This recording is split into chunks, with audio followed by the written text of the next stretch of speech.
The Witness is the mega-hyped follow-up game from indie darling Jonathan Blow. The first-person puzzle 'em up is undoubtedly a special game, but it's the kind of experience that's just as likely to alienate as it is to entrance, so I am here today to help you decide if you are going to like The Witness.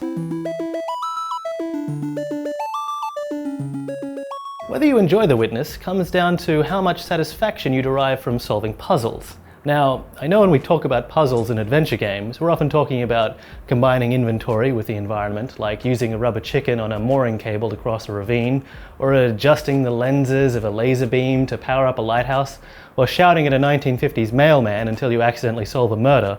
But none of that stuff is on offer here. The Witness specializes in one type of puzzle, the maze, and then layers 1,000 variations on top of it. You'll walk around the beautifully rendered island until you come across a lit up panel with a grid. What starts off with a simple line running through a grid is soon complicated by colored boxes, Tetris pieces, mirror effects, and a whole bunch of additional headaches. And that's about the time you realize that the island itself is covered in landmarks shaped like those familiar puzzle pieces. And that's when you go mad. The Witness will stump you and make you feel stupid, but when you finally find a solution, you'll feel like the world's greatest genius. That euphoric feeling lasts right up to the moment you move on to the next maze in a sequence, and then you're back to dunce again. If you're the kind of person who merely endures puzzles in other games in order to further your understanding of the narrative, you might find your time with The Witness more frustrating than fulfilling. Each maze solved makes another available, and solving a group might unlock a new area, but your reward for solving a puzzle will ultimately be another puzzle. There's no mysterious figures trapped in storybooks asking you to free them, no ghost pirates to defeat. For the bulk of your experience, there's just you and hundreds of mazes, and your capacity to solve hundreds and hundreds of mazes. Some games are welcoming. They ease you into their world with a trail of breadcrumbs.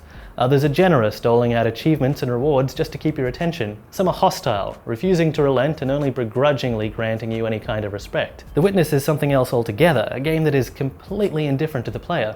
It doesn't care if you solve its puzzles or not.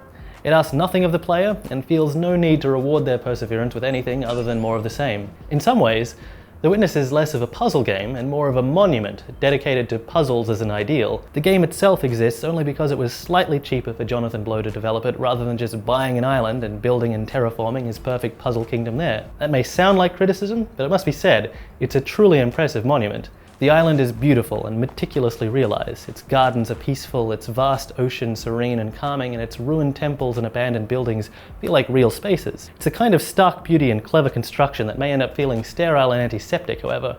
It's just a little too perfect. It's a painting without any brushstrokes, and the subject matter, while pretty, doesn't really speak to me. So it comes down to this.